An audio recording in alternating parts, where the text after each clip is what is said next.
My name is Isaiah Paul, and as most of you know, I went to an HBCU, specifically that Morehouse College. If you know that, you probably knew it by Instagram, because I do rep my college a lot. And some of you probably came across this video on YouTube, and that's me. Roll tape. And it so changed my life. I'm well dressed.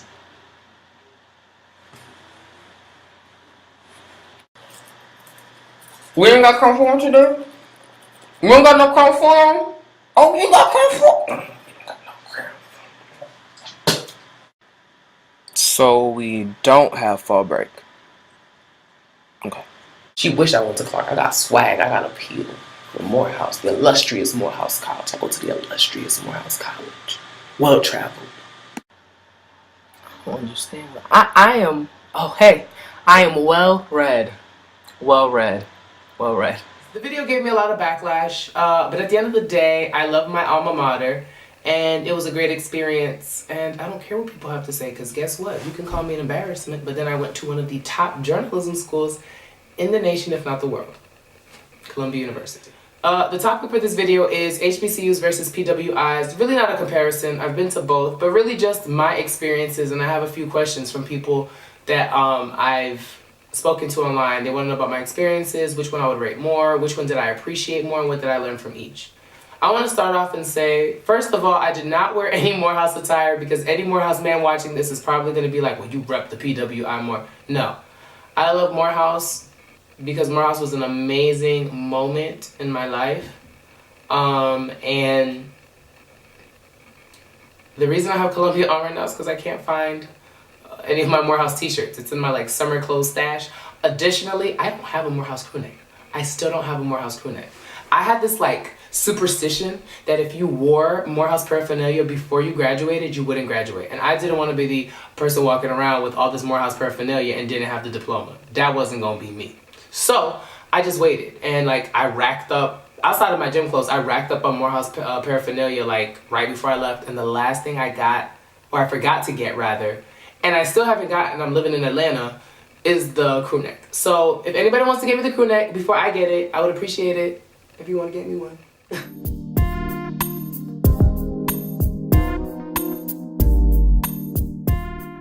I went to Morehouse from the years of 2009 to 2013. Great experience. Wouldn't change my freshman year for the world. I also went there because Dr. King went there, Benjamin Elijah Mays went there. You know, a lot of prominent African American men that really had an influence in history. And I wanted to get in touch with my black side. I grew up in New York City, and I'm Afro-Hispanic, so my parents are Panamanian. And I didn't have that many black friends. And growing up, it was hard to really, because it's like, this is what happened. The black people will find out I'm Hispanic and be like, go hang out with the Spanish people. And the Spanish people will be like, you too dark skinned to hang out with us. You really black anyways, go hang out with the black people. So then my Afro-Hispanic behind would just sit there and be lost in translation. So I was like, all right, cool, I'm gonna be with my people. I look more black anyways. And I went to Atlanta, had a great time, and I learned a lot. It was great to the early developmental years of me becoming a young adult. And I appreciated the experience. Mother Morehouse was truly a blessing to my life. The journey to getting there, the journey being in there, and the journey getting out, all created me, or all had an influence in making me the man I am today.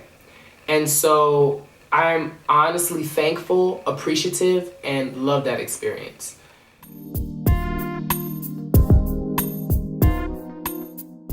Believe it or not, I used to want to be a marine biologist. Then after a marine biologist, I had a stint with wanting to be a train conductor. I think I wanted to wear like the nice little outfit and then like ride on the trains and like hang out the window like you see in the little kids books. But that was short-lived. I have an affinity for the sea. Being around water, I love seafood, and I just love the ocean. So I wanted to be a marine biologist. But then when I realized that I really didn't want to be in the middle of the ocean all alone, and that I think 2/3 of the oceans are still unexplored. I don't know if that's changed, but I think back in the day that's what it was. Don't quote me. I feel like I was scared to do that. So then moving on, okay, so marine biologist. Oh, So I was really good at math and science when I was in when I was in high school. I was in a biochemistry major program. And so what I decided to do was become a neurosurgeon. And for the longest, I'm like, I'm gonna make money. I'm gonna be a neurosurgeon. I'm gonna be no. I did well. And then courses like organic chem and AP chem and anatomy and physiology. And I'm just sitting here like, okay, passion's not here. Can I do something else, please? And I reverted back to something that I loved, which was writing. And the funny thing is, I didn't know that that was my path nor calling, but in every step of my life, that's where I went and I was at. So when I was a kid, I used to write little books about snakes, and I fell in love with the movie with J-Lo, Anaconda. And like, I wrote about how snakes would take over the world. I have like so many little prizes about how snakes would take over the world, and my teachers would be like, he has a crazy imagination. So I wrote that, and my junior high school's name was Joseph Pulitzer High School. IS 145, one of, if not the first known journalist, the father of journalism. And then the funny thing is, grad school is Columbia, the house that Pulitzer built. So writing, journalism, being able to express myself through the medium of words has been something that has influenced my life, something that has been a part of my life ever since I was a child.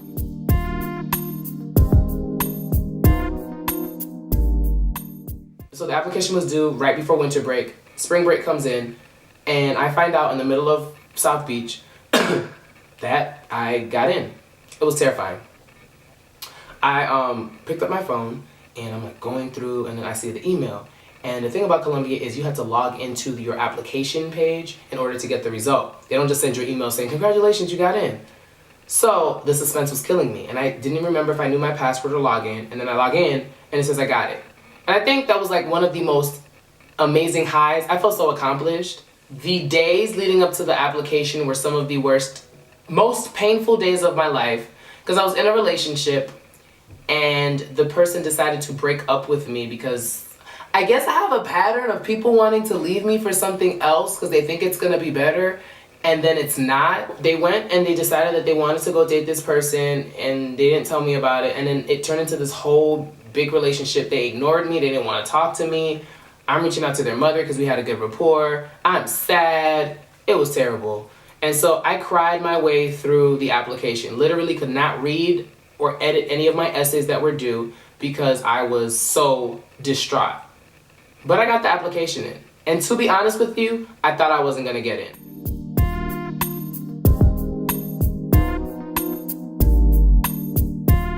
What I love about Columbia was that it took the skills that I learned at Morehouse, because I think I learned more life skills at Morehouse. I learned to become an amazing, phenomenal writer. Thank you, English department at Morehouse. You are amazing. All of my professors, great professors. Y'all are like the bomb.com. And I was able to take that foresight, that strength, that maturity to a place where not everything you've learned and not everything you are going to be accepted for various reasons. I did experience a little microaggression at Columbia University, but I learned to do some of my best work there. I learned to be creative and not to be ashamed of my creativity. I learned to persevere. Nothing is more grueling than having a 10-month course load, or 2 years condensed into a 10-month course load where you're taking about maybe 4 classes at the same time, where all your professors are giving you deadlines within hours of each other, and these are full-length projects. Mind you, I'm running around the city trying to get interviews from my subjects in the snow, camera bag in hand, running through the subway. Meanwhile, I have in my mind that I got a whole 1,200 word essay or 1,200 word article that I have to write about, and I had to get subjects for that too. It's not like I sat there and I was just writing, something that I could create off the top of my head. No, I had to get subjects, I had to do research, I had to conduct myself in that journalistic style. So, and then you have to separate your mind and analyze. And the program was great in the sense that I had to learn, okay, well, I have to be the best writer I can be for this class, but the best videographer for this class. I did take a stint at radio, so I was like, I have to learn how to work the mediums, because you're still telling a story, and that's the basis of it. And if you don't know how to tell the story, you're gonna suck. However, each medium has its strengths, its pros, and its cons. It's each medium. So it was great. I learned perseverance. The thing about it is, Morehouse built me up, Columbia broke me down. Actually, my reporting, my RW1 professor, which was a like journalism 101 class, tore me down to build me up. And it wasn't until graduation day that he even gave me any type of, admiration. And it was on stage when I was getting my diploma, and I was like, I don't want to walk to this man and get anything from him. But he said something to me when I was, he made a joke in reference to something that had happened, and it gave me peace in my heart. Didn't make me want to write. I strayed away from writing because of that man. I literally would get my articles back, and it was like bloodshed. And I'm just sitting here like, this is not for me. I don't know what they were telling me at Morehouse. I suck at writing. But eventually it became something that I learned, that method of breaking you down to build you up after, it don't work for me.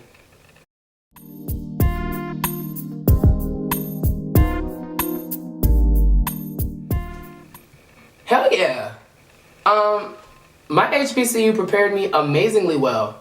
I wasn't scared at all. This is the thing about Morehouse. You don't just graduate. You have to work to graduate. And I'm not talking about schoolwork. There is and I feel like, I don't know if it's intentional, but in order to make it out of Morehouse, there's so many hoops and bounds that you're gonna, leaps and bounds rather, that you're gonna have to surpass in order to get to graduation. Whether it be paying off, fees, debts, making sure your financial situation's okay, making sure you went to all the Crown forums, making sure that you, had all the prerequisites to graduate in order. And there's a checklist. People don't graduate for the stupidest things. Or they don't graduate on time for the stupidest things. It's not like you just go to all the classes and you graduate. No. On top of the course load, and on top of meeting the requirements for your major, or your double major, or your triple major, because we do have those overachievers, you have to follow the prerequisites. So did I feel prepared? Yeah, you couldn't tell me nothing. I think the happiest day of my life was, the night before I graduated. I was the happiest. I felt on top of the world. You could not tell me anything. I felt like I felt like a $1 trillion. It just was I don't think I've ever felt that type of joy, happiness.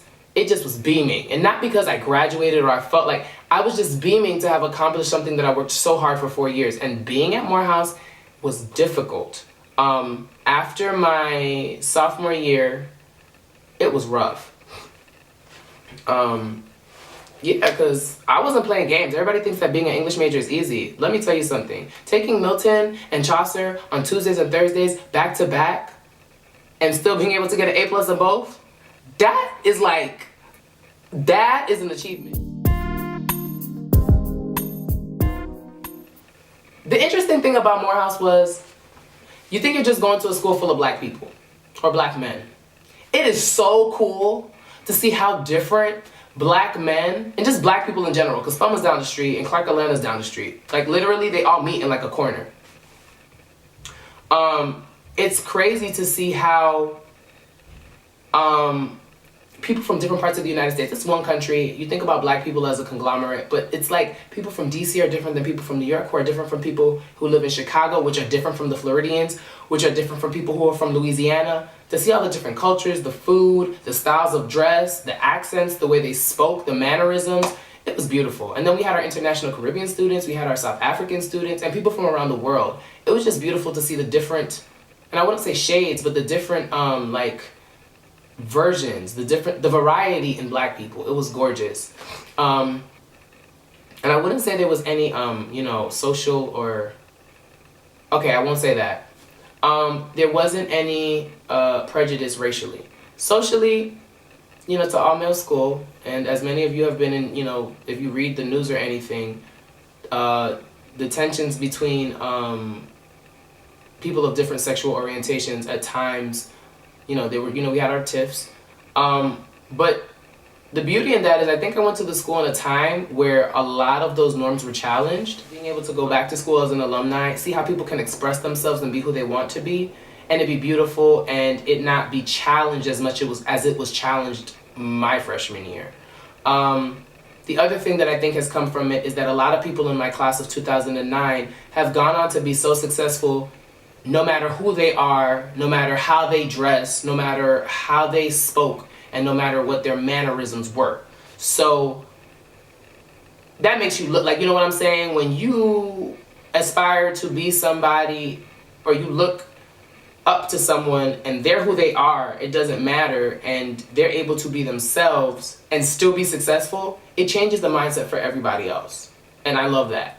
I dealt with microaggression, you know, it was interesting. The majority of the people at Columbia were Caucasian. And not just like, I'm not just using the term. I mean, they were Anglo-Saxons, there was Caucasians from Europe, Caucasians from Australia, Caucasians from, they're not Caucasian if they're Asian. But there weren't that many black people, that's what I'm trying to say. And I'm trying to be politically correct without sounding ignorant. So what I'm trying to say is there were not that many black people. We bonded together, and me being the Morehouse man that I am, at first I get there and I'm just like, oh yeah, black power, they're being racist. And they're all looking at me like, I don't understand how you feel that, you know, this is a racist institution. And I'm just sitting here like, okay, whatever. And then I'm like, well, maybe they're right. You know, I'm just like coming from the, you know, black power, woohoo. I came from a HBCU, one of the best. Maybe I'm just like in a wrong mindset. But when we graduated, a lot of my peers did tell me that they did feel it, that they didn't understand it at first, but that they understood that there were some, you know, instances of microaggression that occurred. Needless to say, I did have professors that allowed me to shine.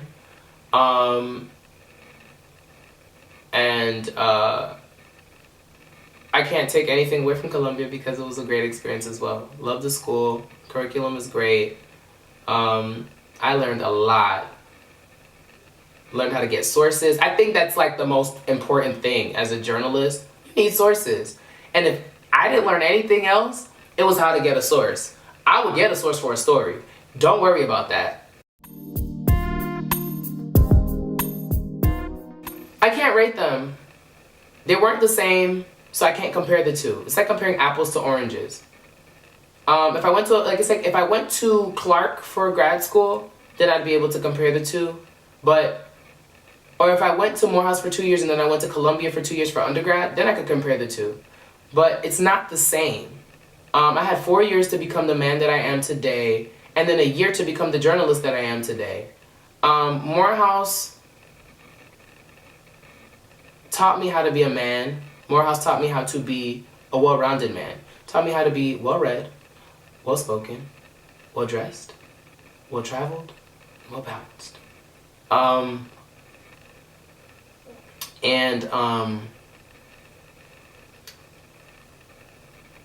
Columbia taught me how to go above and beyond, how to break molds, how to become a go-getter, how to be fearless. Not that Morehouse didn't teach me how to be fearless, but the experiences at Columbia taught me how to go out of my shell to get what I needed done. So I can't really compare the two. I love both institutions. I love what they've given me. I rep both proudly. I do love Mother Morehouse though, because it a little bit more, just a little bit more, because it's Mother Morehouse. And it was beautiful to see how I grew from being a 17-year-old to a 21-year-old, and how much I changed, how much I grew, how independent I became, and all those struggles that I've been through. And I'm sorry that I'm tearing up, but it's just beautiful to see a 17-year-old boy from New York City become everything that he is today just because the school gave him the opportunity.